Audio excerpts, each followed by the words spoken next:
नमस्कार साथियों, मैं हूं आपका होस्ट कुलदीप सिंह पुनिया।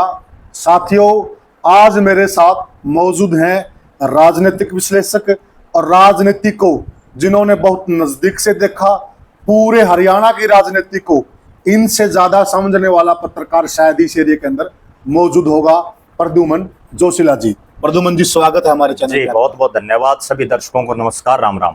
प्रद्युमन जी, आज हम जो चर्चा कर रहे हैं जी आज हम ये जानना चाहते हैं कि लोकसभा का चुनाव हो चुका है, सभी मत लोगों के ईवीएम में कैद हो चुके हैं जी और हर प्रत्याशी की तरफ से, चाहे वो कांग्रेस का हो चाहे बीजेपी का हो, मुख्यतः दो पार्टियों की बात करेंगे, सिर्फ एक कुरुक्षेत्र की सीट छोड़कर। जी वहां आम आदमी पार्टी का प्रत्याशी है। जी सभी प्रत्याशी दावा कर रहे हैं हमारी जीत लगभग पक्की है। जी किसकी जीत होने वाली है, क्या आपको लग रहा है, सट्टा बाजार क्या कहता है, जी। पूरा आज आंकलन हम हरियाणा का करना चाहते हैं, क्योंकि कई प्रकार के सर्वे आ रहे हैं, जी। कई प्रकार की रिपोर्ट्स आ रही हैं।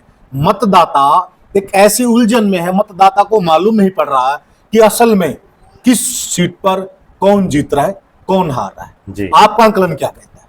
देखो, सबसे पहले तो इस बार का जो चुनाव था जी, वो पहला ऐसा चुनाव था जिसमें कांग्रेस पार्टी जो बहुत से गुटों में बटी हुई है, और जिस दिन चुनाव डिक्लेयर हुआ जी, उस दिन ये हालात थी कि कांग्रेस एक रोहतक को छोड़ करके कहीं कोई जीतना तो दूर की बात है, टक्कर की स्थिति में भी नहीं थी। बिल्कुल, पहले ऐसा ही लग रहा था। उसके बाद धीरे धीरे ऐसा माहौल बना प्रदेश में कि कांग्रेस के प्रत्याशियों ने चुनाव ना लड़ करके उनका चुनाव आम जनता ने लड़ा। और वो आम जनता ने क्यों लड़ा? बीजेपी जो पिछले इसमें थोड़ा सा आम जनता में हम तोड़ के थोड़ा डिवीजन करते हैं।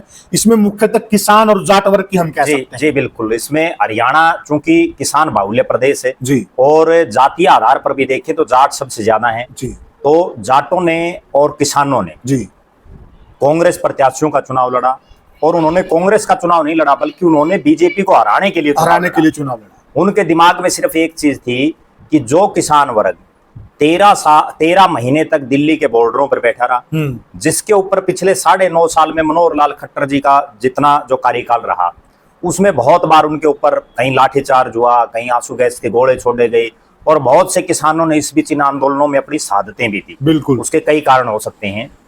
इसके अलावा पिछले 9.5 साल में मनोहर लाल खट्टर जी के कार्यकाल में संभवतः कोई ऐसा वर्ग नहीं था जिसने धरने, प्रदर्शन, जलसे, जुलूस ना किए हों सरकार के खिलाफ। जी, क्योंकि हर आदमी सरकार की नीतियों से, जो सरकार उनके ऊपर बेवजह थोप रही थी बार बार, जी, उनसे कहीं ना कहीं अंदर से परेशान था। जी, और उसको एक मौका मिला इस चुनाव में कि वो बीजेपी को इस बात का सबक सिखाए।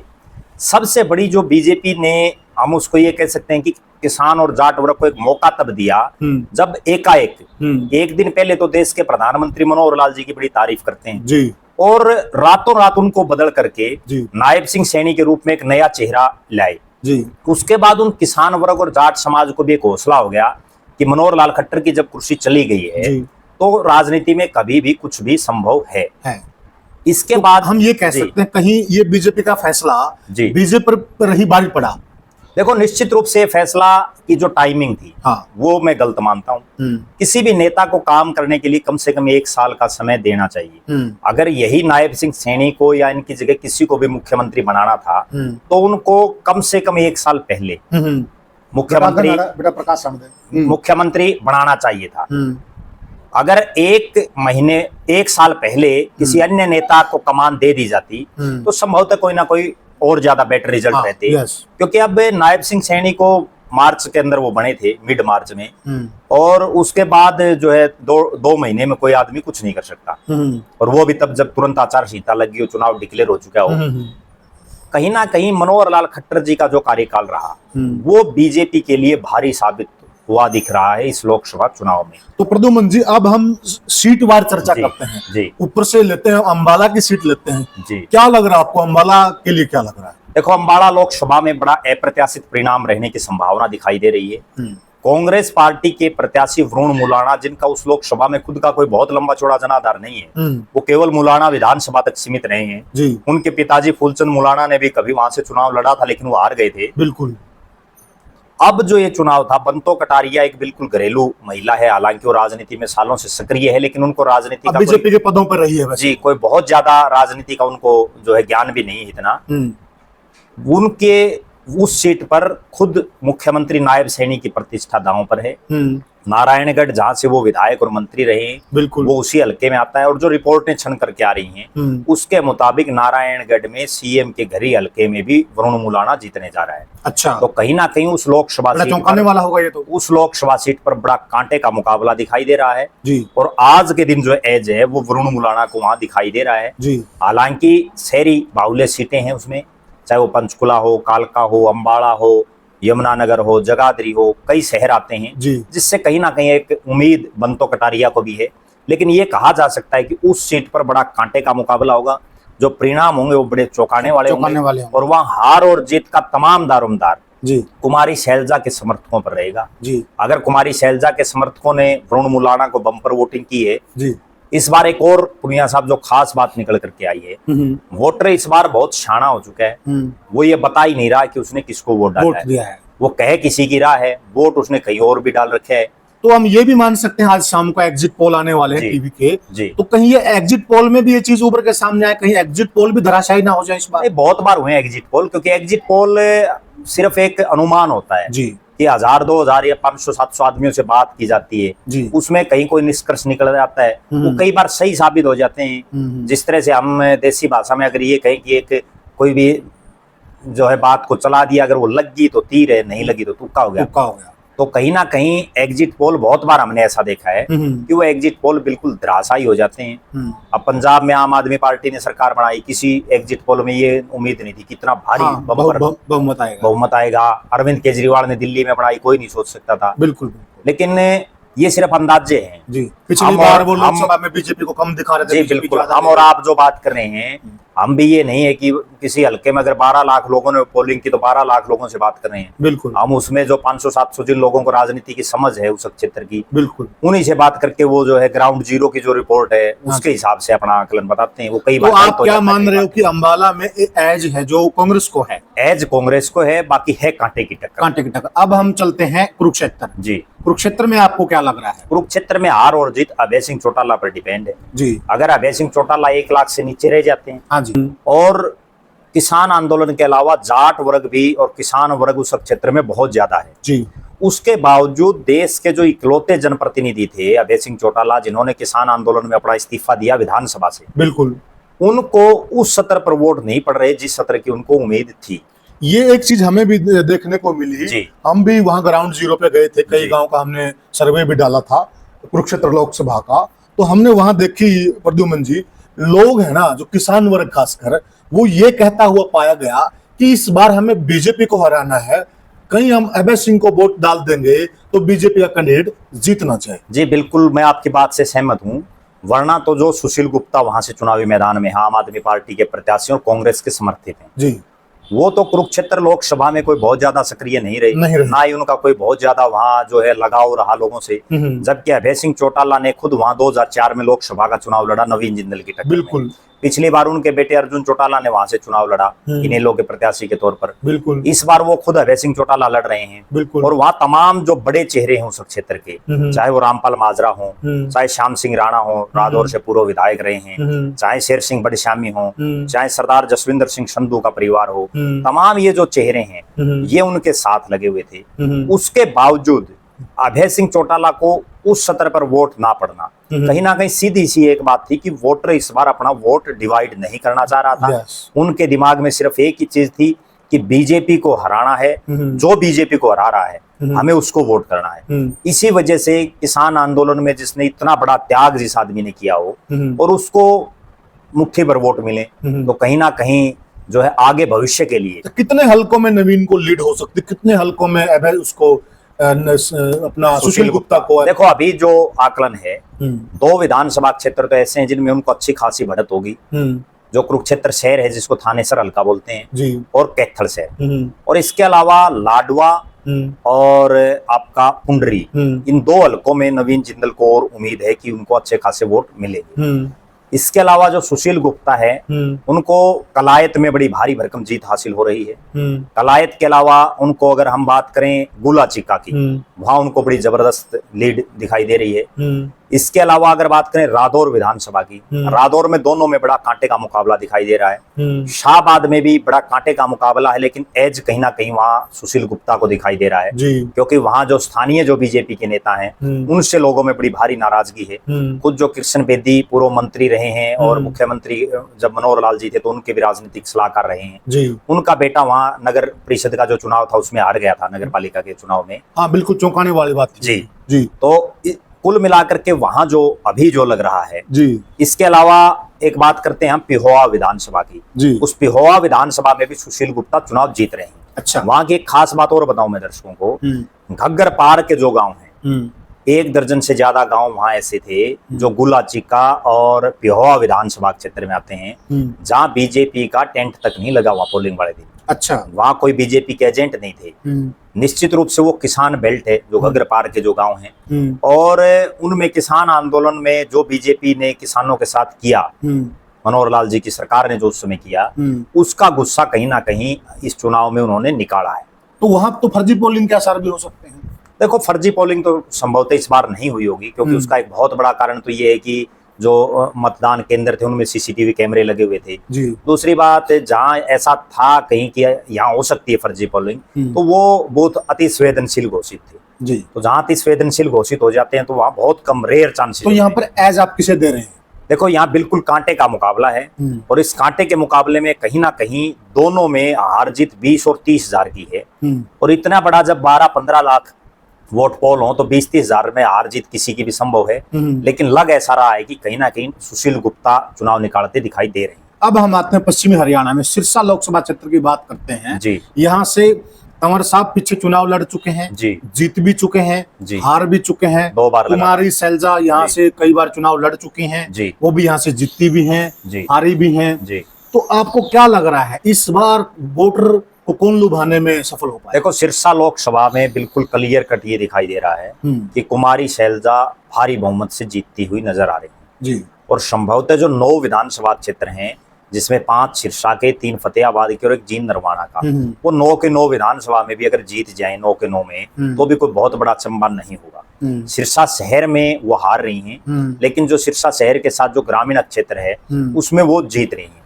कहीं ना कहीं अगर उनकी हार होती है तो वो सिरसा जो शहर का विधानसभा क्षेत्र उसमें हो सकती है जी। इसके अलावा तमाम जो विधानसभा क्षेत्र हैं उनमें सिर्फ इसी चीज की प्रतिस्पर्धा है कि कौन कितने ज्यादा मार्जिन से कुमारी शैलजा को जिताता है। उसका एक सबसे बड़ा कारण वहां ये बना कि जो SR के गुट है और जिसमें वीरेंद्र सिंह का परिवार भी है जी, वो तमाम गुट को सिर्फ 1 सीट पूरे हरियाणा में मिली, और उन्होंने पूरे अपनी ताकत इस सीट को जिताने के लिए, कुमारी शैलजा को जिताने के लिए लगाई। दूसरी, इस लोकसभा में एक बहुत बड़ी बात जो निकल करके आई कि यहाँ के मतदाताओं ने इस बार MP के लिए नहीं बल्कि मुख्यमंत्री के नाम पर वोट दिए। कहीं ना कहीं कुमारी शैलजा और उनके समर्थक लोगों को ये समझाने में कामयाब हो गए कि कुमारी शैलजा प्रदेश की अगली मुख्यमंत्री बन सकती हैं अगर कांग्रेस की सत्ता आती है तो। और उसका सीधा सीधा बेनिफिट यहाँ कम से कम जो है 1 से 2 लाख के बीच में कहीं भी कुमारी शैलजा चुनाव जीतेंगी, हो सकता है उससे ऊपर भी चली जाएं, क्योंकि अशोक तंवर की बीजेपी के तमाम जो बड़े नेता हैं उन्होंने भी उस स्तर पर मदद नहीं की जिस स्तर पर चुनाव जीतने के लिए मदद होनी चाहिए जी। अब हम बात करते हैं, बिल्कुल लगती हुई सीट है, ये हमारा गृह क्षेत्र भी है आपका और हमारा, यहाँ से पूरा देवीलाल परिवार चुनाव लड़ रहा था जी। और रंजीत सिंह का चेहरा भी यहाँ कोई नया नहीं है जी। अक्सर वो हिसार की राजनीति में सक्रिय रहे हैं जी। तो यहाँ क्या मान के चल रहे हैं? देखो, हिसार लोकसभा में जो 4 मुख्य प्रत्याशी थे वो चौधरी देवीलाल की नर्सरी से निकले हुए थे हाँ जी। और यहाँ जब कांग्रेस ने अप्रत्याशित रूप से जयप्रकाश JP को टिकट दी जी, उसके बाद कांग्रेस, चूंकि उनका नाम कहीं कोई दूर दूर तक दिखाई नहीं दे रहा था, या ब्रिजेंद्र सिंह की टिकट लगभग फाइनल थी, और उसके बाद तमाम जो बड़े चेहरे हैं कांग्रेस के, चाहे कुमारी शैलजा हो, रणदीप सिंह सुरजेवाला हो, वीरेंद्र सिंह का परिवार हो, किरण चौधरी हो, जिनका इस लोकसभा में अपना एक वर्चस्व है, चाहे वो डॉक्टर अजय चौधरी हो नारनौल के, उन तमाम नेताओं ने कहीं कोई कैंपेन, कहीं कोई चुनाव प्रचार उस स्तर पर नहीं किया जयप्रकाश JP के लिए जी। और JP ने भी कोई बहुत ज्यादा उनसे मदद मांगी भी नहीं, मुझे जहां तक लग रहा है जी। उसका कहीं ना कहीं सीधा नुकसान कांग्रेस को हो रहा है। यहाँ चौधरी रणजीत सिंह की जो छवि है, पिछले लगभग 16 साल से वो लगातार जो है हिसार में आ रहे हैं, उन जितना तो हिसार में जो हिसार के स्थानीय नेता वो भी नहीं आते हर महीने। इसके अलावा बीच में थोड़ा मैं रोकना चाहूंगा, जो ग्राउंड से रिपोर्ट आ रही थी, हम भी देख रहे थे, जी। जो किसान वर्ग, जी जाट वर्ग और चमार वर्ग, जी इसकी लामबंदी शायद पहली बार ऐसा होता हुआ दिखा कि ये सारा वोट बीजेपी अगेंस्ट डल रहा था। तो कहीं इससे बाजी पलट तो ना जाए। देखो, हरियाणा में ये दो मेजर कास्ट हैं, जी जाट और चमार। जी निश्चित रूप से जब ये दोनों किसी सत्ता को बदलना चाहें तो बदल सकते हैं, कोई बहुत बड़ी बात नहीं है। और उसके लिए दोनों ने ही इस बार भरसक प्रयास किए। जी मेरा निजी तौर पर यह मानना है कि अगर यहाँ से चौधरी देवीलाल के परिवार के चौधरी रणजीत सिंह यहाँ से बीजेपी के प्रत्याशी ना होते तो कहीं ना कहीं हिसार की सीट बीजेपी खो देती, क्योंकि अब जो उनको जाट वोट जो पड़ रहा है, मेरा ऐसा मानना है कि 25% से ऊपर जाट उनको वोट डाल रहा है। तो वो सिर्फ चौधरी देवीलाल का बेटा होने के नाते, क्योंकि उनसे बड़ा कोई किसान नेता इस हरियाणा प्रदेश में नहीं हुआ, या तो चौधरी छोटूराम हुए या उसके बाद चौधरी देवीलाल हुए। और चौधरी छोटूराम के जो राजनीतिक वारिस हैं बृजेंद्र सिंह, उसकी कांग्रेस ने टिकट काट दी। कहीं ना कहीं जाटों में इस बात का बड़ा भारी गुस्सा दिखाई दे रहा था और उसका सीधा सीधा फायदा चौधरी रणजीत सिंह को हुआ है। मेरा निजी तौर पर यह मानना है कि इस लोकसभा में बेशक बीजेपी के बहुत से नेताओं ने उनकी अंदर खाने उनके साथ भीतरघात किया चौधरी रणजीत सिंह के साथ, जैसी रिपोर्टें आ रही हैं कि जो बड़े नेता हैं बीजेपी के, उन नेताओं के गांव में चौधरी रणजीत सिंह हार रहे हैं, जो स्थानीय नेता हैं, और कई कई गांव में तो बुरी तरह से हार रहे हैं। इसके बावजूद हिसार से 30,000 से लेकर के और 50-60 हजार के बीच में कहीं भी रणजीत सिंह चुनाव जीतने जा रहे हैं। हल्के वाइज क्या आपको लग रहा है? अगर अगर हल्का वाइज बात करें तो हिसार शहर सबसे बड़ी लीड दे रहा है रणजीत सिंह को। इसके बाद जो है आसी विधानसभा क्षेत्र है। अगर मोटा मोटी हम बात करें तो हिसार से लगभग 45 से 50 हजार के बीच में रणजीत सिंह जीत रहे हैं। आसी की अगर हम बात करें तो 20,000 के आसपास वो जीत रहे हैं। वो 18 भी हो सकती है, 22 भी हो सकती है। उसके बाद अगर बरवाड़ा में बात करें तो बरवाड़ा में 15,000 के आसपास रणजीत सिंह जीत रहे हैं कहीं भी। भवानी खेड़ा में 12,000 से और 15,000 के बीच में कहीं भी जीत रहे हैं। ये 4 विधानसभा क्षेत्र तो ऐसे हैं जहां उनकी बिल्कुल क्लियर जीत है और वो 10,000 15,000 से ऊपर की जी। 2 विधानसभा क्षेत्र ऐसे हैं, नलवा और आदमपुर, जहां जो है बड़ा कांटे का मुकाबला है और यहाँ 3,000 से 5,000 के बीच में रणजीत सिंह जीतने के हालात में है। दोनों ही विधानसभा क्षेत्रों से जी। 3 विधानसभा क्षेत्र ऐसे हैं जहां जयप्रकाश जेपी चुनाव जीतने जा रहे हैं। उनमें एक तो नारनौंद है, सबसे बड़ी जीत उनको वहीं मिलेगी। नारनौंद में जो रिपोर्टें आ रही हैं उसके मुताबिक 28 से और 30,000 के बीच में कहीं भी जयप्रकाश चुनाव जीतेंगे। हो सकता है वो 25 भी हो जाए या वो 32 भी हो जाए, ऐसे है। और जो उचाना विधानसभा क्षेत्र है उसमें 20,000 से लेकर के 25,000 के बीच में कहीं भी जीत सकते हैं जी। लेकिन वहां से एक और सूचना जो आ रही है वो ये आ रही है कि विशेषकर जो धाड़न खाप के जो शोकंद गोत्र के जो गांव हैं उनमें रणजीत सिंह को अच्छा खासा वोट वहां मिल रहा है जी। कहीं ना कहीं उन गांव में जयप्रकाश जेपी के प्रति एक बड़ी नाराजगी है जी। और उसका खामियाजा जेपी को वहां भुगतना पड़ सकता है। इसके अलावा अगर उकलाना विधानसभा क्षेत्र की बात करें तो उकलाना विधानसभा क्षेत्र में जयप्रकाश जेपी 15,000 के आसपास 12 से 15 कहीं भी जीत सकते हैं जी। कुल मिलाकर के 3 विधानसभा क्षेत्रों में जेपी जीतते दिखाई दे रहे हैं। 4 में रणजीत सिंह बड़ी जीत है उनकी और 2 में वो मामूली जीत उनको हासिल हो रही है। यहाँ एक बहुत बड़ा जो इफेक्ट है वो चाहे डेरों का इफेक्ट हो, रणजीत सिंह की जो साफ और स्वच्छ छवि है, जो काम करने की छवि है, और एक सबसे बड़ी बात जो निकल करके आई कि जिस तरह से जयप्रकाश जेपी ने अलग अलग विधानसभा क्षेत्रों में बहुत से नए नए स्वयंभू जो टिकटार्थी टाइप के नेता हैं जी, जिनका अपना कोई बहुत लंबा चौड़ा वजूद नहीं है जी, जी। उन लोगों को इस तरह से उन्होंने थापी मारी कह सकते हैं या मोटिवेट किया कि आप चुनाव मुझे जिताओ और आगे विधानसभा का जब चुनाव आएगा तो आपकी मदद करेंगे जी। उससे भी कहीं ना कहीं जयप्रकाश जेपी को नुकसान ही होगा जी। और वो नुकसान होने का कारण यही है कि जैसे एक विधानसभा में 5 या 6 टिकटार्थी हों और उसमें अगर आप किसी एक को गले लगाओगे तो निश्चित रूप से 5 आदमी सही ढंग से काम नहीं करेंगे। उसका कहीं ना कहीं सीधा सीधा नुकसान जयप्रकाश जेपी को होता हुआ दिखाई दे रहा है। और उसका प्रमाण अगर नलवा विधानसभा की बात करें, यहाँ भी जो है उनकी गाड़ी में बैठने को लेकर के 2 नेताओं, जिनमें एक बैकवर्ड समाज के बड़े नेता हैं और पूर्व मुख्यमंत्री चौधरी भूपेंद्र सिंह हुड्डा के बड़े नजदीकी हैं, उनको गाड़ी में नहीं बैठने दिया। उसमें बड़ा विवाद हुआ वहाँ किसी गांव में। इसी तरह से भवानी खेड़ा में हुआ, अलग अलग गाँव में हर जगह हुआ, जिसका कहीं ना कहीं नुकसान जेपी को इस चुनाव में हो रहा है। तो आपका कहना है कि यहाँ से लगभग रणजीत सिंह जी पार लगा, रणजीत सिंह इस सीट को जीतेंगे। अब हम बात करते हैं लगती हुई सीट है हमारे भिवानी महेंद्रगढ़ जी। भिवानी महेंद्रगढ़ की बात करें तो धर्मवीर सिंह जी वहां से भाजपा के उम्मीदवार हैं। धर्मवीर सिंह जी के लिए एक चीज बड़ी प्रसिद्ध है, बड़ी आम है कि यह बंदा किस्मत का धनी है जी। किस्मत का धनी क्यों मानते हैं?